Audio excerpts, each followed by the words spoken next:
Good morning, everybody. Welcome to Facebook Live. I'm back. I had a week off.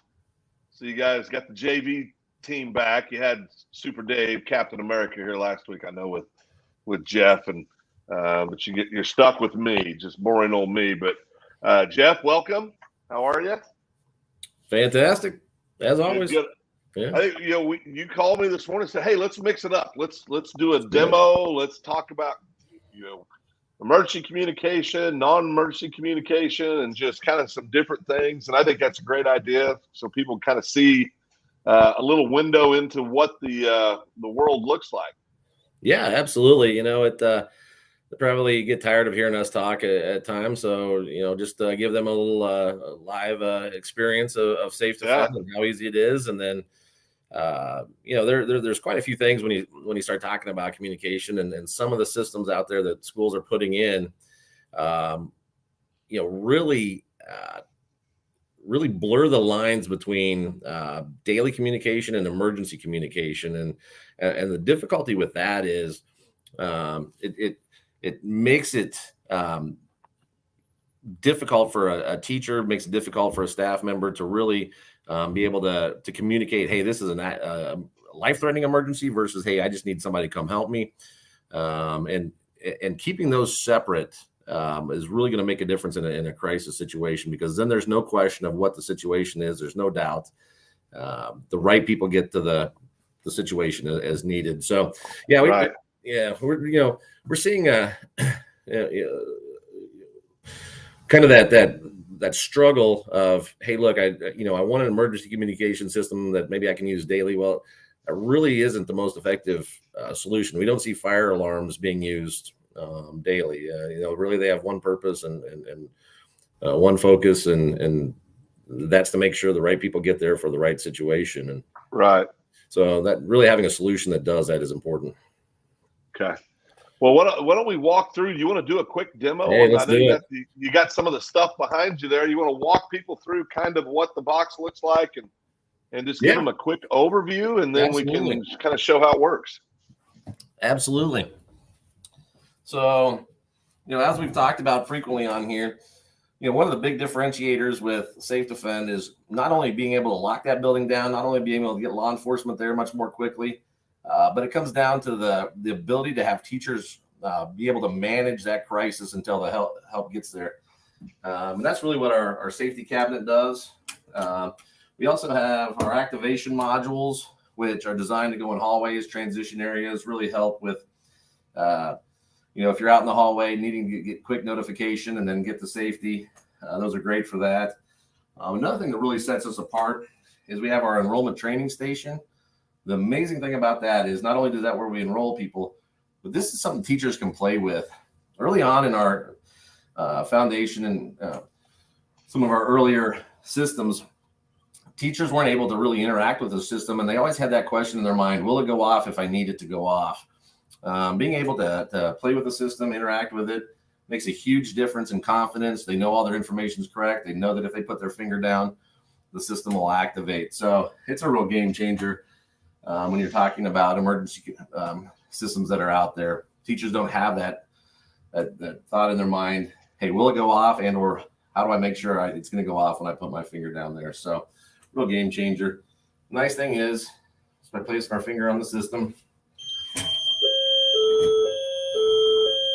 all it takes. Wow. Alert. SafeDefened system has been activated. Initiate lockdown. Law enforcement has been notified. So Jeff, when you do that, you heard it there. It says law enforcement has been notified. Almost instantly, that notification goes to law enforcement. There was a bag inside there that we didn't pull out, but there's contents in that bag. You want to walk people through kind of what's in the bag and what's the thought behind those resources for the individual in the situation. Yeah, absolutely. A couple key points here to really keep in mind.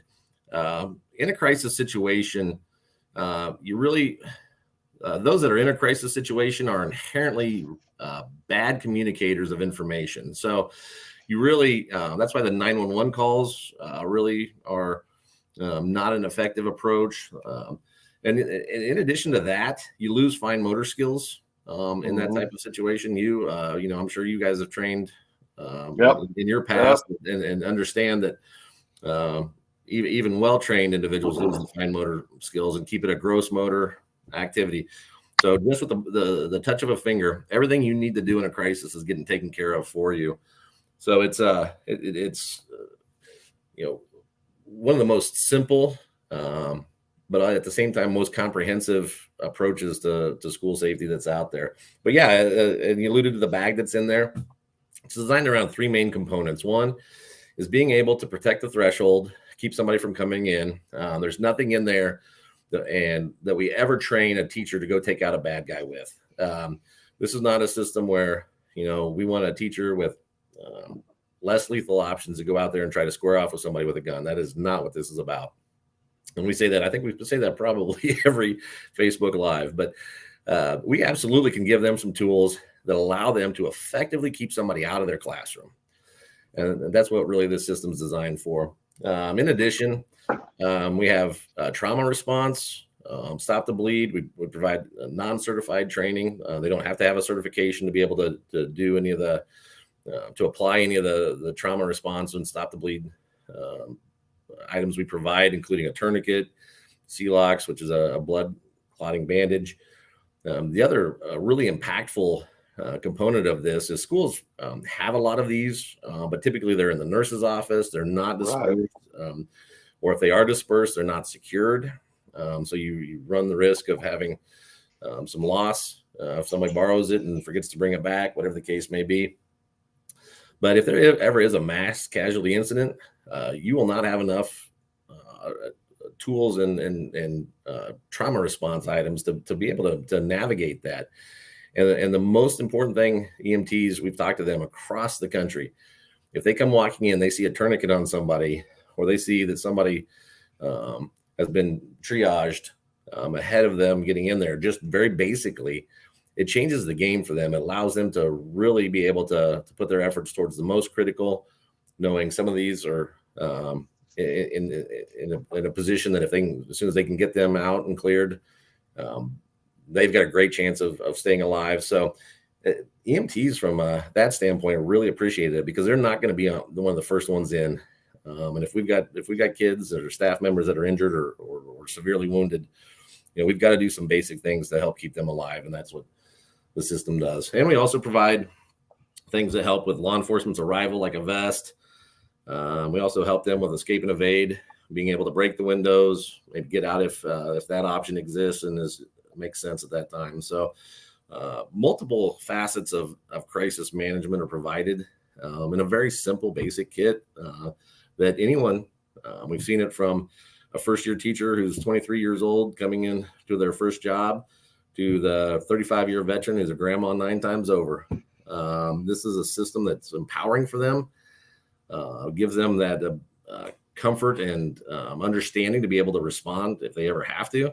And again, we say this all the time too. They don't ever want to have to use it, but they're damn glad it's right to do. Well, and I think that's the thing that years ago when I first met SafeDefend that stood out to me was you're given common sense tools and resources to mitigate the loss of life, right? And to put people in the best possible scenario they can be to protect themselves and those that they're responsible for in a non-aggressive way, right? You're not asking people to go engage. It's defensive measures until the good guys can get there. And, absolutely. And that's what it's all about, that immediate notification, making yourself safe. This is what happens when you start hanging out. I'm talking to general people who are listening. When you start hanging out with Green, what happens? A couple things happens. And one, you have a lot of fun. But number two, you find yourself doing research on security measures when you're not a security person, because it kind of starts taking over your mind. It really does. This epidemic we have of violence in schools and workplace is just it's so troubling. And I saw a video, and there's some really ingenious things out there, right? Just training. But some of the stuff I saw, is ingenious, it's also certifiably crazy that they're trying to ask people to do this stuff. Because part of my brain goes, oh yeah, that's really smart. Then I go, ooh, oh no, wait, that could go bad real quick. And I think that's the whole thing, is that none of the tools that you have, Jeff, that SafeDefend puts in your kits are meant to be aggressive in nature. They're meant to mitigate and try to give you tools that'll help you get through those few moments. Well, and we hear this over and over and over again. A couple things. One is, in fact, we're working with a client that we're hoping to bring on soon in Ohio. They flat out have said, between the board, between their police department, and between their teachers, there is no comfort in asking a teacher to throw a stapler or a book at a bad guy. First of all, think about the insanity of that. Right. But there are trainings out there if that's what they tell them to do. Absolutely. And they are very excited about the ability for teachers to have realistic, effective, and empowering options. And so, and we see that over and over again. Teachers are always saying, hey, look, this gives us comfort. And again, I hope it just sits for the rest of my career and never gets used unless we're practicing or something else. But, the other thing too, that you allude to, you talked about how it kind of changed your mindset, but, with teachers, that's really our goal of our training, is to not turn them into a tactical professional. The way you train law enforcement and the way you train the military needs to be completely different. But what teachers are missing is the ability to change their mindset to say, hey, look, I don't have to live day to day thinking this is going to happen, but I need to have a little bit of a thought process, a little bit of a plan in place, a little bit of an understanding of what I will do, God forbid, if this ever happens. And just that shift in that ability to say, hey, look, when we run a drill, wherever I'm at, I'm going to be thinking about what would I do at this time if I was here with my kids, whatever the case may be. Where do I go? What am I going to do? Just that little shift, which doesn't take away from their focus of teaching, which doesn't take away from their mission as an educator, just puts them in a much more effective mindset that, God forbid, if it ever does happen, that they can respond. Well, and I think, you said something earlier. You talked about, my tactical training in the military and was high level. And I think back, everybody was amazingly great at it until they added an element of live fire and flashbangs and all the scare me stuff, right? And then it's amazing how everything just changes. Oh, that's all right. Got visitors? Yeah, I got visitors right out in the. Hang on a second. You're all right. You can take this HP. Let me do this for you.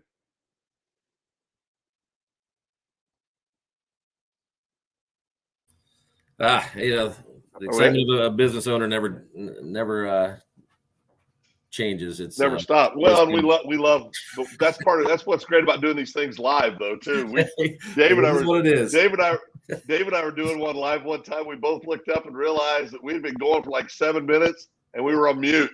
And our hands are wailing, and we're really into it. We're like, well, how do you start over from there? Right. So it happens. But the point is when even trained professionals that drill and drill and drill and drill and drill, when you add, even in a training scenario where you add live fire and you add flashbangs and you add stuff just creating chaos, your motor skills dissipate. Right. Everything gets tighter. Everything gets tougher. It's just, and these are trained professionals. Right. So I think, being smart about what we're asking people to be and do. You talk, when we first met, I think one of the first things I ask is, why isn't there a gun in there? Because that's just how we're hardwired to think. Right. But, you know, after really learning about SafeDefend and really studying the unfortunate stuff that we're discussing that occurs in schools and businesses all over the country and the world, obviously, it's really you got to be smart about what you're asking people to do. You're going to make a horrible situation worse. Right. And that's what I think one of the things I love about the system. But we'll talk about like just kind of your everyday communication compared to your emergency comm. You want to go a little deeper into that? Yeah, absolutely. So, you know, the day-to-day communication, you know, as a principal, I would want to know if somebody needed help. I would want to know what help they needed, you know, and where they are. Right. And so, right. Who do I send? Do I need to send the nurse? Do I need to be down there? Do I need to send an SRO? Do we all need to go? You know, so the day-to-day communication needs to be clear. It needs to be informative, and it needs to really allow us to respond effectively through that channel, through that pathway. The problem is, if we also rely on that as our emergency communication, we may be asking questions that we shouldn't be asking. We should just be sending anybody and everybody there. Right. We also need teachers to be able to start managing that crisis immediately and not be communicating with us because I don't know what the situation is, or they're trying to communicate that situation to me. We need them to have a solution that allows them to put their finger down. Now, everybody in the building knows what's going on. We know who and where to respond to, who to send and where to go. But the teacher doesn't have to worry about trying to communicate anything else at that point. They're locking their doors. They're getting barricaded. They're accessing their tools. They're protecting their kids. All of that's taken care of. When that blends with the day-to-day communication, it can really cause cloudiness. It can really like I said, cause that blurring of what emergency are we talking about here, and why are we having a conversation about should the building be locked down or shouldn't it? When instead that needs to be very clearly communicated, as well as a teacher needs to be able to clearly communicate a need for help for other reasons. So, right. You know, like I said, we don't see the fire pull stations doing multiple daily communication paths. They are designed for one purpose, getting help there as soon as possible. God forbid if there's a fire, and your emergency communication for a life-threatening event needs to be the same. Yeah. And I think it's training, right? Training. I mean, we talk about that so we're blue in the face, but you can put in the greatest system in the world if you don't train to it. Right. If you don't train to it, it's not going to work. You know, or not. It's not going to. The system will work, but the human element of it won't work. You've got to train to it. So once you've activated, man, that's one thing that I love about SafeDefend system. You put your fingerprint in there, you've done the most important thing. That's immediate notification, right? But now you got that kit. Now, how do you react to that? What do we do? You know, how do we make ourselves as safe as possible in the classroom or in whatever room you happen to be in? You know, and one of the videos we use that's very effective is I believe it was Fort Lauderdale Airport, where the guy actually checked a weapon in, checked it on the plane, did everything right that way. But as soon as he picked it up at baggage claim, he then loaded it and then started shooting through the airport. And what we see in that video is people hiding behind a luggage cart and people basically laying down in the middle of the floor because they never put themselves in the thought process to say, hey, look, how would I respond if this ever happens? With just a little bit of training, their solution at that point would be much different. Yeah. There, and where I live this last couple of weeks, there's been some really cool training being done with law enforcement, doing some cool things, working with business owners, doing basic training of, hey, you know, if you're in this room here, this is the safest place in the room to be. So just real basic stuff, right. But just helping people understand. You know, it's like we've talked in the past, Jeff, being situationally aware. You know, being aware of your surroundings, right, is a huge thing. You know, absolutely. So I mean, just knowing, okay, if especially if you're, you know, if you have a room that maybe there's in the hallway outside, there's you need to know where does that room go? How much room's in that room? You know, is that door unlocked all the time? Is it locked all the time? You know, I mean, just simple things that takes 2 seconds to educate yourself on that in a crisis situation could matter. You know, Absolutely. so you've got to really know those things. Well, and we talk about possibility and probability all the time, right? And training for teachers really needs to train for the possibility. Correct. Now, law enforcement needs to train for the probability, because at any point in time in their day, they may be faced with a life-threatening situation. So they have to train for the probability of it happening. And that's a lot more training. It's a lot more consistent training. But teachers just need to train for the possibility, and managing that for them in a way that's effective and allows them to, you know, like I keep saying, God forbid if it ever does come their way, that they're in a position to be able to make smart decisions under stress. But basic smart decisions can be a game changer. It doesn't have to be a massively tactical, constant training solution. It can be very effective for you know, the role they play in that school. Absolutely. Well, Jeff, it goes quick when we have these conversations. Do you got any final words for us before we get off here?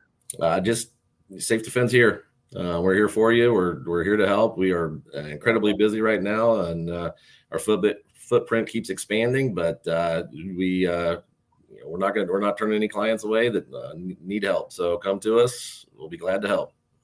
You know, and that's the sad thing. I had somebody actually ask me about capacity with SafeDefend. It was a conversation I was having with a school that I know some folks out here in the great state of Oklahoma, where I live, and they said, "Well, how's their capacity?" I said, "Well, unfortunately, we're not in the business where we can ever say no."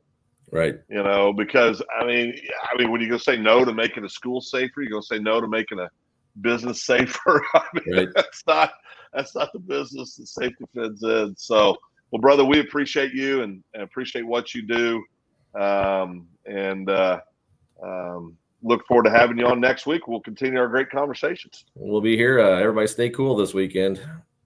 All right, brother. Thank you, guys. Appreciate everybody joining us. We'll see you next week. Take care.